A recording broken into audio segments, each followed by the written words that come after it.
Canada में एक शख्स रात के वक्त सफर कर रहा होता है। ये कनाडा के शहर मैनिटोबा से लिंजी ओंटारियो की तरफ जा रहा होता है। इन दोनों शहरों के दरमियान एक हाईवे आता है जो बहुत ही सुनसान और वीरान हाईवे है। ये उसी हाईवे से सफर कर रहा होता है।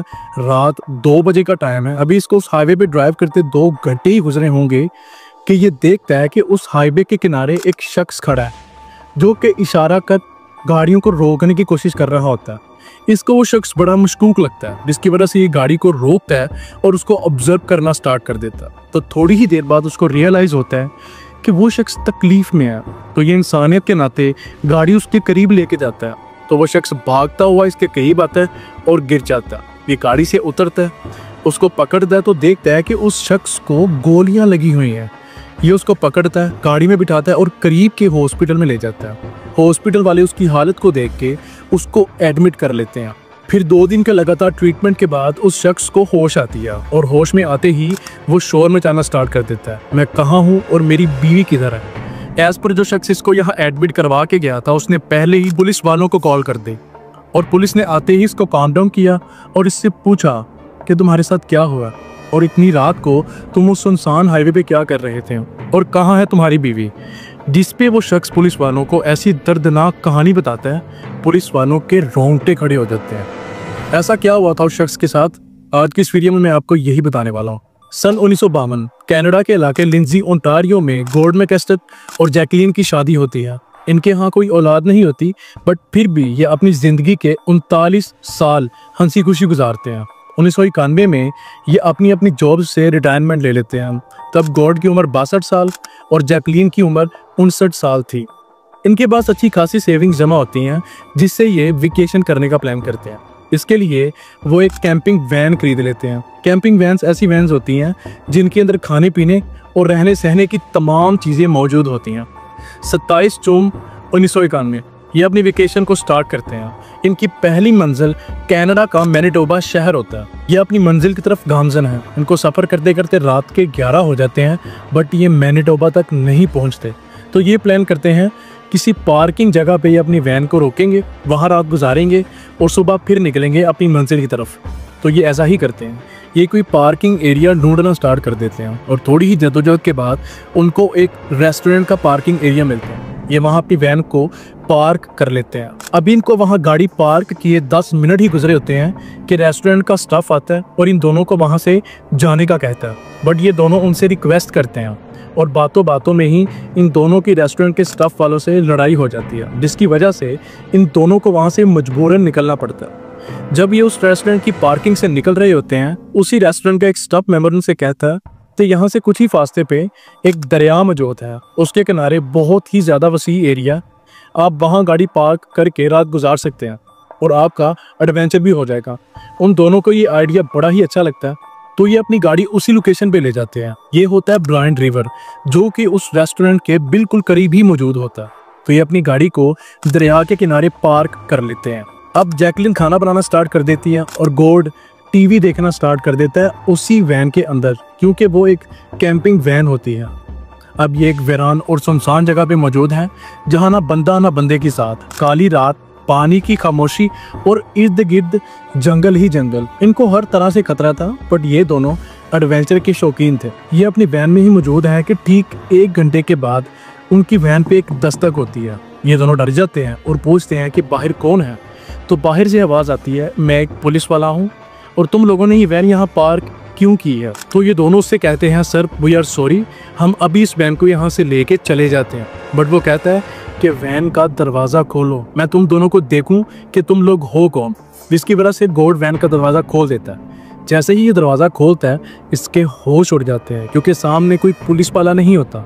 ये एक 30 साल का आदमी होता है जिसने पुराने कपड़े पहने होते हैं और इसके हाथ में पिस्तौल होती है जो कि उसने गॉर्ड की तरफ ही पॉइंट की होती है। और वो शख्स इन दोनों को अंदर ले जाता है, वैन के दरवाजे को बंद करता है और इनसे कहता है कि तुम दोनों के पास जो कुछ भी है मुझे दे दो। ये एक चोर था जो कि इनको लूटने आया था। तो ये दोनों उससे कहते हैं कि तुमने जो कुछ भी लेना यहाँ से ले जाओ, बट हमें कुछ मत करना। तो वो शख्स सामान को लूटना स्टार्ट कर देता है। जब वो सारा सामान लूट लेता है, समेट लेता है, तो वो उन दोनों से कहता है कि मैंने मास्क नहीं लगाया हुआ, तो तुम दोनों पुलिस में जाके मेरी कंप्लेन कर सकते हो, जिसकी वजह से मुझे तुम लोगों को मारना होगा। इतना कहते ही वो जैकलीन के सर में सीधा गोली मार देता। गॉर्ड ये सब देखने के बाद चीखना और चिल्लाना स्टार्ट कर देता है और ड्राइविंग सीट की तरफ लपकता है, बट ये शख्स गॉर्ड को पीछे से ही गोलियां मार देता है, जिसकी वजह से वो गिर जाता है। फिर इस शख्स को वैन के बाहर किसी गाड़ी की आवाज़ आती है। जब ये वैन की विंडो से देखता है तो बाहर एक गाड़ी होती है। ये वैन का दरवाज़ा खोलता है और उस गाड़ी पे अंधाधुंध फायरिंग स्टार्ट कर देता है और उसी फायरिंग में एक गोली उस वैन में बैठे ब्रायन मेजर को जाके लगती है, जो कि गोलियों की आवाज़ सुन के यहाँ आया था। फिर ये शख्स वहाँ से भाग जाता है। ब्रायन और जैकलीन मौका पर ही दम तोड़ चुके थे, बट गॉर्ड की सांसें अभी चल रही थी। ये उठा, वैन से बाहर निकला और जैसे तैसे उस हाईवे पे पहुंचा। फिर मदद के लिए गाड़ियों को रोकने की कोशिश करने लगा, बट कोई भी शख्स गाड़ी नहीं था रोक रहा, क्योंकि वो भी डर रहे थे कि ये कोई चोर वगैरह ना हो, क्योंकि उस हाईवे पे बहुत ही ज़्यादा चोरियां भी होती थी। बट एक शख्स जिसका नाम ली विलियम था, उसने गाड़ी को रोका, इसको रेस्क्यू किया और करीब के हॉस्पिटल में ले गया।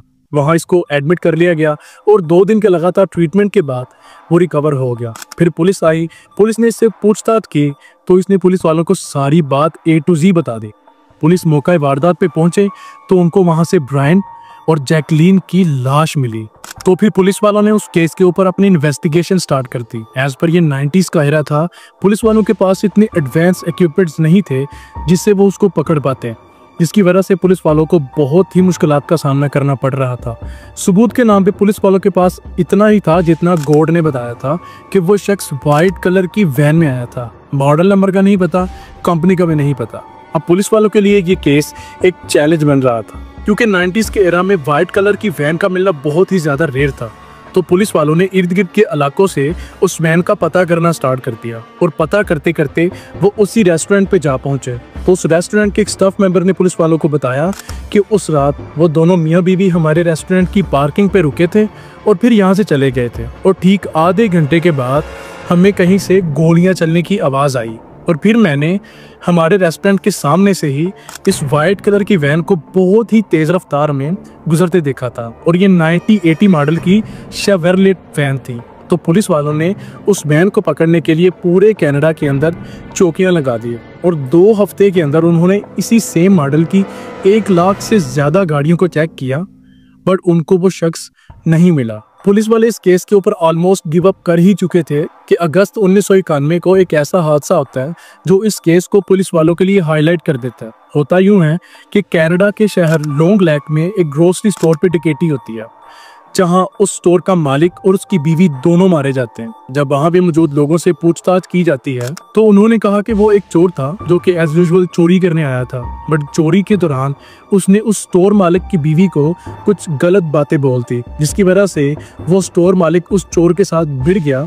तो उस चोर ने बहुत ही बुरी तरीके से उस स्टोर मालिक को छुरियां मारी और उसके बाद उसकी बीवी को गोली मार के वहां से भाग गया। पुलिस वाले इन दोनों केसों को आपस में जोड़ रहे थे और ऑलमोस्ट फाइनलाइज ही कर देते कि दिसंबर 1991 को ये डकैत पकड़ा जाता है। ये एक अमेरिकन टूरिस्ट था जो कि उसी लॉन्ग लेक इलाके में रहता था। पुलिस वालों ने इससे पूछताछ की तो इसने अपना जुर्म कन्फेस किया। फिर पुलिस वाले इससे पूछते हैं कि तुमने ब्रायन रिवर पे उन दोनों बुजुर्गों को क्यों मारा था। ये साफ इनकार कर देता है कि मैंने उनको नहीं मारा। पुलिस वाले इसको इतना तोड़ते हैं, बट ये मानने को तैयार ही नहीं होता। अब पुलिस वालों को भी ये केस बहुत ही ज़्यादा कंजस्टेड लगना स्टार्ट हो जाता है कि फिर फेब 1992 को इस केस की तमाम डिटेल्स को पब्लिक कर देते हैं, इस उम्मीद में कि उनको की गवाह या सबूत मिल जाए, बट ऐसा नहीं होता। फिर मार्च 1993 को पुलिस वाले इस केस को कनाडा के रियलिटी शोज और सोशल मीडिया पे शाया करना स्टार्ट कर देते हैं as a unsolved mystery of Brian river, इस उम्मीद में कि उनको लीड्स या सबूत या गवाह मिले, बट उनको ऐसा कुछ नहीं मिलता। हाँ, उनको कॉल्स आती हैं बट कोई सॉलिड सबूत नहीं मिलता, जिसकी वजह से पुलिस वाले इस केस को बंद कर देते हैं। फिर 1995 में कुछ ऐसा होता है जिसकी वजह से पुलिस इस केस को रीओपन करती है। होता यूं है कि 52 साल एक पुलिस ऑफिसर जिसका नाम रोनाल्ड वेस्ट था, वो एक डकैती की वारदात करते पकड़ा जाता, जो कि 5 लोगों के ऊपर बहुत ही बुरी तरह तशद्दुद कर रहा था। पुलिस उसको पकड़ती है और गिरफ्तार कर लेती है और उससे वो ही पिस्तौल बरामद होती है जो ब्रायन रिवर पे यूज हुई थी, और साथ उसकी एक गाड़ी भी बरामद होती है जो 1980 मॉडल की शेवरलेट वैन थी, वाइट कलर की। वही वैन जो कि ब्लाइंड रिवर पे होने वाले वाकये से मुंसलिक थे। अब रोनाल्ड वेस्ट इस डकैती की वारदात को तो कन्फेस कर लेता, बट जो चीज़ें इससे बरामद होती हैं वो पुलिस वालों के दिल में शक पैदा कर देती हैं। वो इस केस की कड़ी को ब्लाइंड रिवर पे होने वाले केस के साथ जोड़ना स्टार्ट कर देते हैं और इसी शक की बना पे वो रोनाल्ड से पूछते हैं कि आज से पहले तुम किसी और जुर्म के अंदर मुलव्वस तो नहीं रहे? तो वो मनफी में सर हिला के बोलता है कि आज से पहले मैंने कोई जुर्म नहीं किया। पुलिस वाले सेटिस्फाई नहीं होते, वो इसको हवालात में डालते हैं और इसकी पुलिस सर्विस में वो तमाम केसेस रीओपन कर देते हैं जो इसने रिपोर्ट किए या इन्वेस्टिगेट किए। और इन तमाम केसों के अंदर पुलिस वालों को एक मशकूक केस मिलता है। 1970 के इस केस में 34 साला हेलन और 38 साला डोरेन को बहुत ही बेदर्दी से एक अबेंडन बिल्डिंग के अंदर मारा गया था। और वियर चीज ये थी, जो डकैती की वारदात रोनाल्ड ने डाली थी उसमें भी वही पिस्तौल मिल रही थी जिनकी गोलियां इन दोनों वाकयात से मिल रही थी। अब पुलिस वालों को शक था कि इसने ही ब्लाइंड रिवर पे ये वारदात डाली है, बट पुलिस ने सबसे पहले तो इससे कन्फेस कराया 1970 का ये केस। पहले ये नहीं था मान रहा, जब पुलिस वालों ने इसको तोड़ा तो इसने ये जुर्म भी कन्फेस कर लिया। फिर पुलिस वालों ने इसको उल्टा लटका के पीटा कि मान जाओ कि ब्लाइंड रिवर पे भी ये वारदात तुमने ही डाली थी, बट ये मानने को तैयार ही नहीं था। वेल एट द एंड इसको फांसी की सज़ा सुनाई और इसको फांसी हो भी गई। पुलिस वाले इसकी फांसी के बाद 2 साल तक इस केस को इन्वेस्टिगेट करते रहे, बट ये केस सॉल्व नहीं हुआ। फिर 2005 में एट द एंड इस केस को बंद कर दिया गया। और दूसरी तरफ गोर्ड, जो कि अपनी सारी जिंदगी अपनी बीवी को मारने वाले की तलाश करता रहा, उसकी इंडिपेंडेंट इन्वेस्टिगेशन करता रहा, वो 2012 में 82 साल की उम्र में इस दुनिया फ़ानी से कूच कर गया। इस वीडियो की स्क्रिप्ट बनाने के लिए मैंने इस केस के रिलेटेड ब्लॉग्स देखे, डॉक्यूमेंट्रीज देखी, इवन कोर्ट ट्रायल को भी हेड किया। लाइक इस केस को जितना निचोड़ सकता था निचोड़ा एज अ बिगिनर, और मेरी कुछ पॉसिबल थ्योरीज बनी। पहले नंबर पे जो मुझे लगता है कि इन दोनों को मारने वाला कोई पुलिस ऑफिसर ही हो, जिसको पुलिस वालों ने पकड़ भी लिया हो, बट पुलिस वाले अपने डिपार्टमेंट की रेपुटेशन बचाने के लिए इसको पब्लिक ना कर रहे हो। क्योंकि इस बात का जीता जागता सबूत ये है कि कोर्ट ट्रायल में ना तो गोर्ड नजर आया, ना उसके रिलेटिव्स, ना जैकलीन के रिलेटिव्स, और ना ही ब्रायन के रिलेटिव्स नजर आए, जैसे पुलिस इस केस को दबाना चाह रही हो। फिर 1992 में पुलिस इस केस को पब्लिक कर देती है तमाम डिटेल्स के साथ। लाइक पुलिस इस केस को डिफरेंट रंग देने की कोशिश कर रही होती है कि देखने वाला परेशान ना हो, sort of adventure type of feeling ले। और इस बात की कंफर्मेशन हमें 1993 में मिल भी जाती है, जब पुलिस वाले कनाडा के रियलिटी शो में इसको सॉर्ट ऑफ कॉमिक कैरेक्टर्स की तरह प्रेजेंट कर रही हो। इवन इन्होंने ब्लाइंड रिवर पे एक टूरिस्ट अट्रैक्शन भी बना ली कि यहाँ ये वाकया हुआ था। और दूसरी थ्योरी ये है कि इन दोनों को मारने वाला रोनाल्ड वेस्ट ही हो। वो मान गया हो, बट पुलिस वालों ने इस चीज़ को पब्लिक ना किया हो क्योंकि उसको फांसी मिली थी। Well God knows. उम्मीद है आपको ये वीडियो पसंद आई होगी। अगर पसंद आई तो वीडियो को लाइक करें, कमेंट करें, शेयर करें, और ऐसे ही मज़ीद कंटेंट के लिए मेरा अकाउंट अनरियल इंसान को फॉलो करें। Thank you so much for watching.